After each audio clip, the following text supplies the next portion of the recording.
نحمده ونصلي ونسلم على رسوله الكريم أما بعد فأعوذ بالله من الشيطان الرجيم بسم الله الرحمن الرحيم ويوم نحشر من كل أمة فوجا ممن يكذب بآياتنا فهم يوزعون حتى إذا جاءوا قال أكذبتم بآياتي ولم تحيطوا بها علما أم ماذا كنتم تعملون ووقع القول عليهم بما ظلموا فهم لا ينطقون ألم يروا أنا جعلنا الليل ليسكنوا فيه والنهار مبصرا إن في ذلك لآيات لقوم يؤمنون ويوم ينفخ في الصور ففزع من في السماوات ومن في الأرض إلا من شاء الله وكل أتوه داخرين وترى الجبال تحسبها جامدة وهي تمر مر السحاب صنع الله الذي أتقن كل شيء إنه خبير بما تفعلون صدق الله مولانا العظيم اللهم صل على سيدنا محمد وعلى آل سيدنا محمد وبارك وسلم سورۃ النمل کی آیت نمبر 83 تا آیت نمبر 88۔ گزشتہ درس میں یہ عرض کیا تھا کہ اللہ تبارک و تعالی نے نبی اکرم صلی اللہ علیہ وسلم کو تسلی دیتے ہوئے ارشاد فرمایا کہ جو لوگ ضد و عناد پر قائم ہیں ان کے ایمان قبول کرنے کی آپ توقع نہ رکھیں، یہ تو اس وقت ایمان لائیں گے جب قیامت قریب آ جائے گی اور دابت الارض کا ظہور ہوگا، اس وقت مجبوراً یہ ایمان لائیں گے، مگر اس وقت کا ایمان قابل قبول نہیں ہوگا اور نہیں ان کو کوئی نفع دے گا۔ اب اللہ تبارک و تعالی نے جزائے عمل کا تذکرہ فرمایا ہے اور کفر کا راستہ اختیار کرنے والے اور شرک کرنے والوں کا شکوہ بھی اللہ رب العزت نے فرمایا ہے کہ وہ اللہ تبارک و تعالی کی نشانیوں کو دیکھتے ہیں اور دیکھنے کے باوجود وہ غور و فکر نہیں کرتے اور ایمان نہیں لاتے۔ ارشاد فرمایا وَيَوْمَ نَحْشُرُ مِنْ كُلِّ أُمَّةٍ فَوْجًا مِّمَّن يُكَذِّبُ بِآيَاتِنَا، اور جس دن ہم اکٹھا کریں گے ہر امت میں سے ایک فوج یعنی ایک گروہ ان لوگوں میں سے جو ہماری آیتوں کو جھٹلاتے ہیں، فَهُمْ يُوزَعُونَ، پس وہ الگ الگ کر دیے جائیں گے۔ قیامت کے دن جب حشر کے میدان میں سب لوگوں کو جمع کیا جائے گا اور جب وہ حساب و کتاب کی منزل کی طرف چل پڑیں گے تو وہاں ساری انسانیت اکٹھی ہوگی، اس قدر رش ہو جائے گا کہ چلنا پھرنا مشکل ہوگا۔ پیچھے آنے والوں کو روک لیا جائے گا اور آگے چلنے والوں کو گزر جانے کا موقع دیا جائے گا۔ فرماتے ہیں کہ تقسیم کرنے کا ایک مطلب تو یہ ہوا، اور فرماتے ہیں کہ تقسیم کرنے کا دوسرا مطلب یہ ہے کہ ہر امت میں سے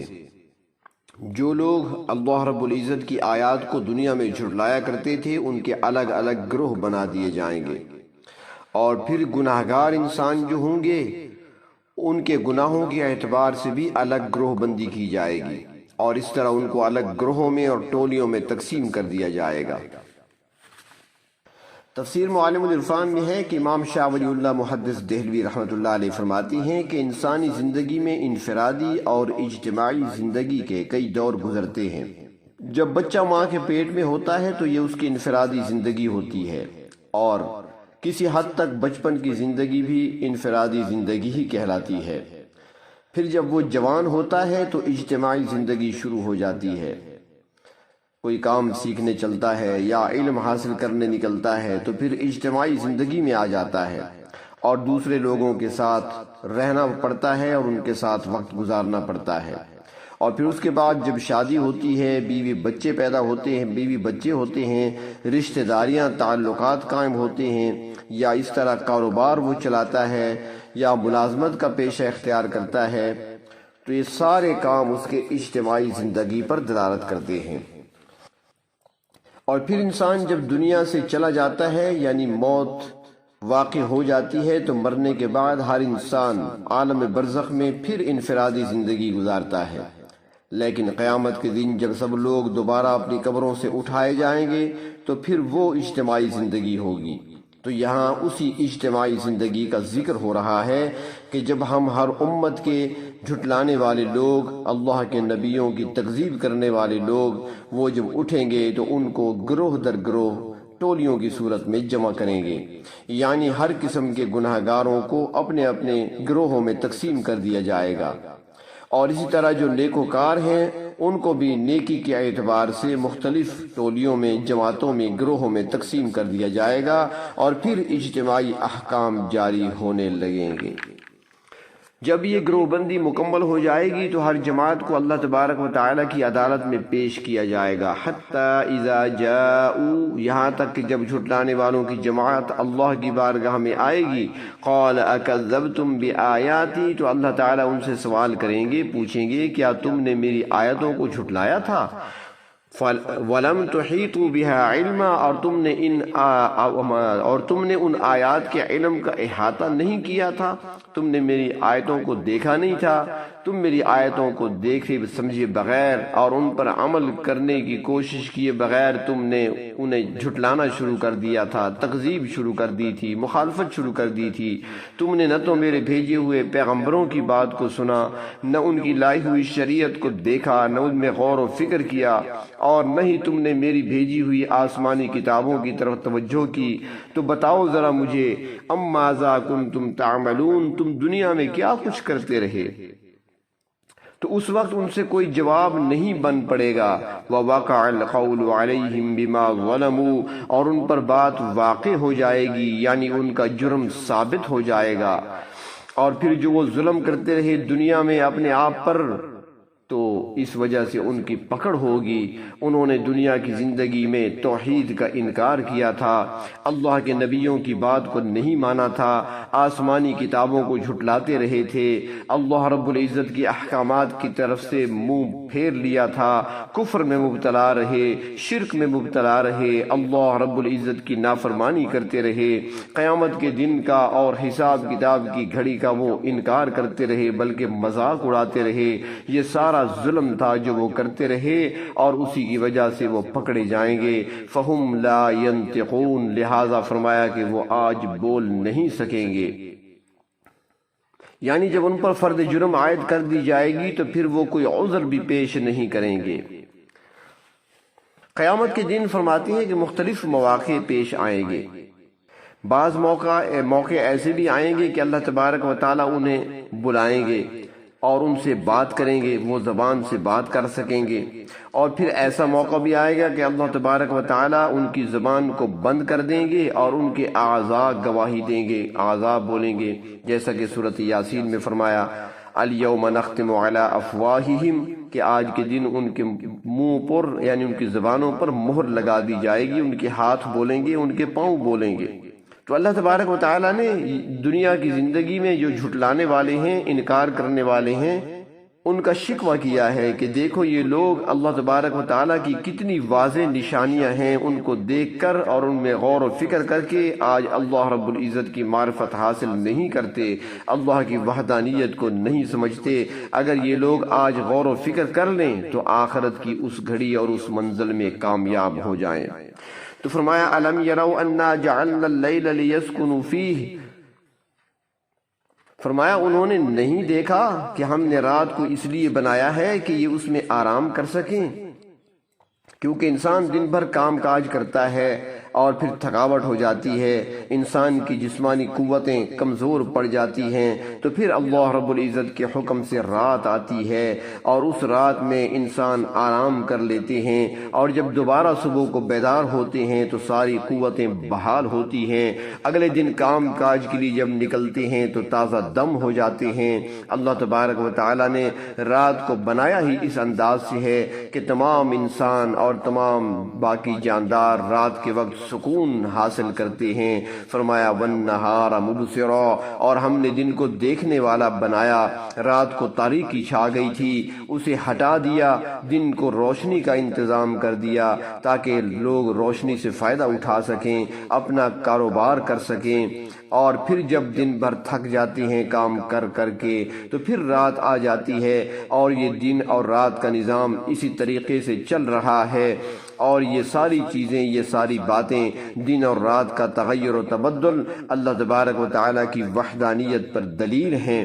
اگر انسان اسی نشانی میں غور کریں تو وہ اپنے رب کو بھی پہچان سکتا ہے، اللہ رب العزت کی وحدانیت کو بھی پہچان سکتا ہے کہ اتنے بڑے نظام کو چلانے والے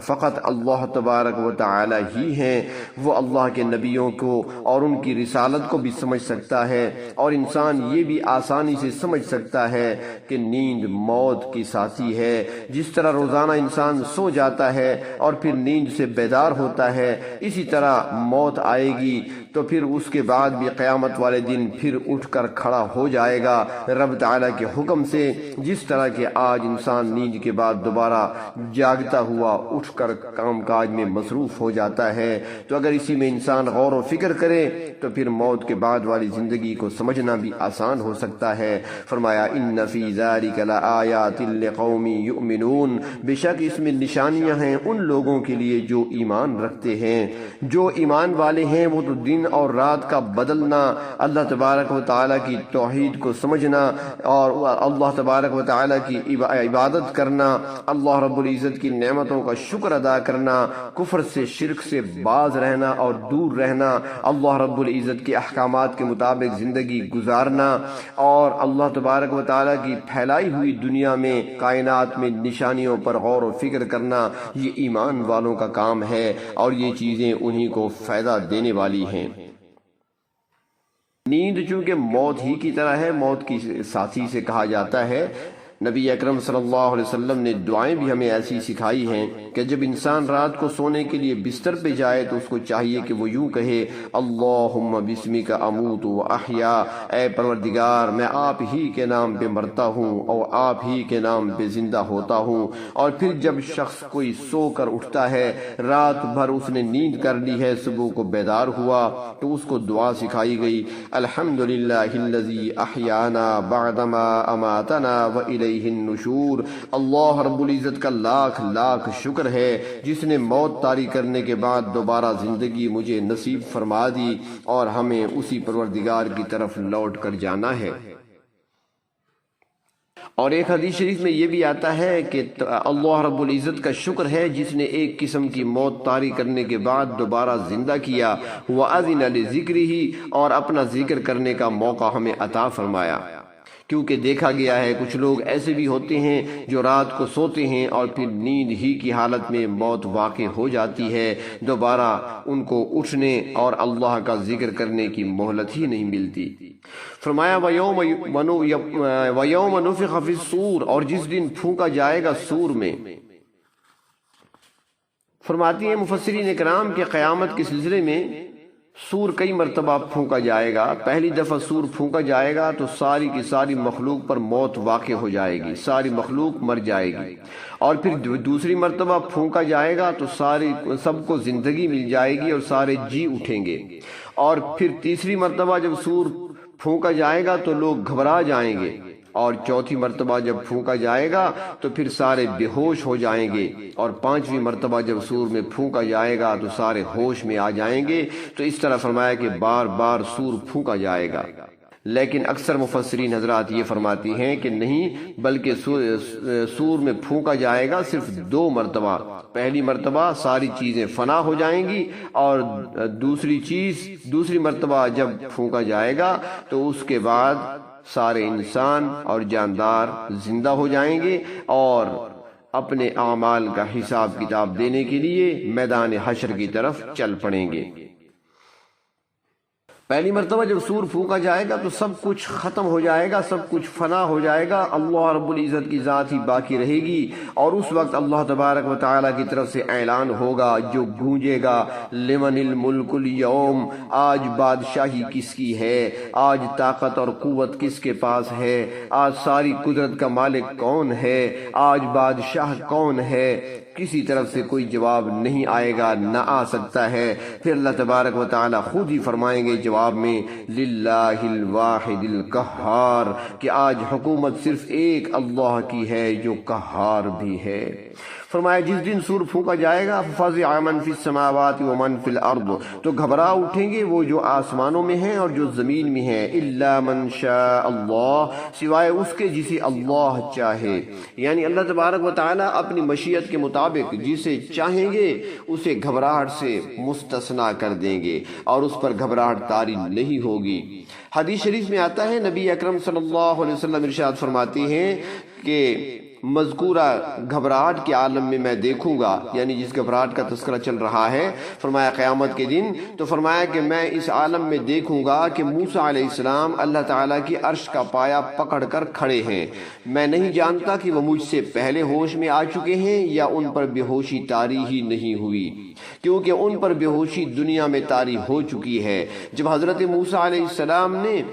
اللہ تبارک و تعالیٰ سے درخواست کی تھی، پروردگار میں آپ کا دیدار کرنا چاہتا ہوں، اللہ رب العزت نے فرمایا کہ اے موسیٰ آپ مجھے نہیں دیکھ سکتے۔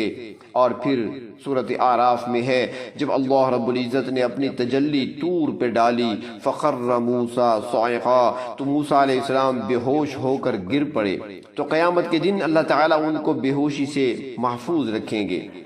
تو فرمایا کہ زمین اور آسمان کی ہر چیز پر گھبراہٹ طاری ہو جائے گی سوائے اس کے جسے اللہ چاہے، وَكُلٌّ أَتَوْهُ دَاخِرِينَ، اور سب کے سب اللہ تعالیٰ کے سامنے ذلیل ہو کر آئیں گے۔ مفسرین اکرام فرماتے ہیں کہ یہاں پر سب کا ذلت کے ساتھ آنے کا ذکر ہے کہ ذلیل ہو کر آئیں گے، جبکہ اللہ رب العزت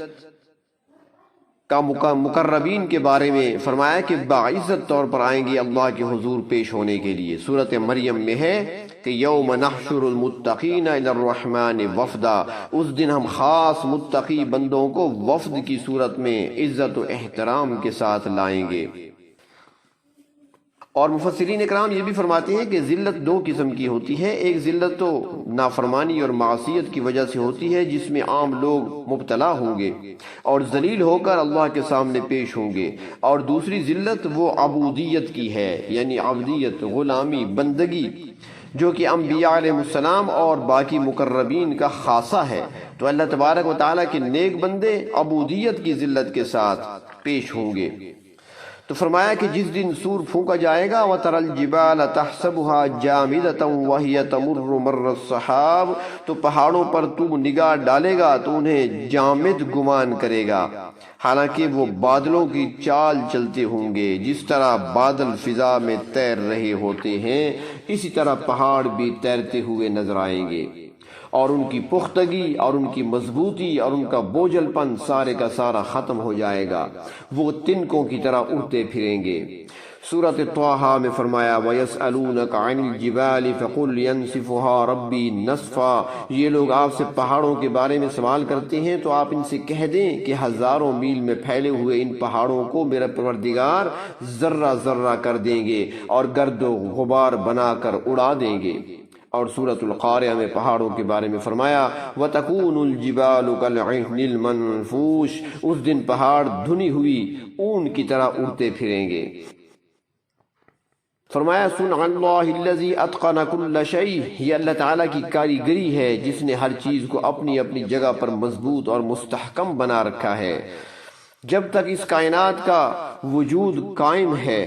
یہ چیزیں اپنی اپنی جگہ پر قائم ہیں، اور پھر جب قیامت کا بگل بج جائے گا تو کوئی چیز اپنی جگہ پر اپنے ٹھکانے پر قائم نہیں رہ سکے گی، بلکہ سارے کا سارا نظام ہی تبدیل کر دیا جائے گا۔ زمین، آسمان، چاند، سورج، ستارے، سیارے، سب کچھ ختم ہو جائے گا، نیا نظام قائم ہوگا، نئے احکام نافذ ہوں گے۔ تو فرمایا کہ لوگوں کو چاہیے کہ اس دن کی تیاری کریں، اللہ تبارک و تعالیٰ کی وحدانیت کو تسلیم کریں، کفر اور شرک سے دور ہو جائیں، اللہ تبارک و تعالیٰ کی نافرمانی سے کنارہ کش ہو جائیں۔ فرمایا یاد رکھو انہ خبیر بما تفعلون، اللہ تعالیٰ باخبر ہیں ان کاموں سے جو تم کرتے ہو، وہ تمہاری نیکی کو بھی جانتے ہیں، تمہاری بدی کو بھی جانتے ہیں، تمہاری طہارت اور نجاست کو بھی جانتے ہیں، تم عقیدے میں کس حد تک پختہ ہو یا تمہارے اندر کتنی بد اعتقادی پائی جاتی ہے وہ اسے بھی جانتے ہیں، کس کے اندر خوش عملی ہے اور کس میں بد عملی ہے، ہر چیز کو وہ پروردگار جانتے ہیں، اور پھر اسی کے مطابق جزا یا سزا کا فیصلہ کریں گے۔ اور یہ اس دن واقع ہوگا جب سور پھونکا جائے گا اور سب لوگوں کو میدان حشر میں اکٹھا کیا جائے گا۔ اللہ تبارک و تعالی اس دن کی سختیوں سے اور سزاؤں سے ہماری حفاظت فرمائیں، اور اس روز پروردگار عالم رحم اور فضل فرماتے ہوئے جناب نبی کریم صلی اللہ علیہ وسلم کے قدموں میں ہمیں جگہ نصیب فرما دے۔ وآخر دعوانا ان الحمد للہ رب العالمین۔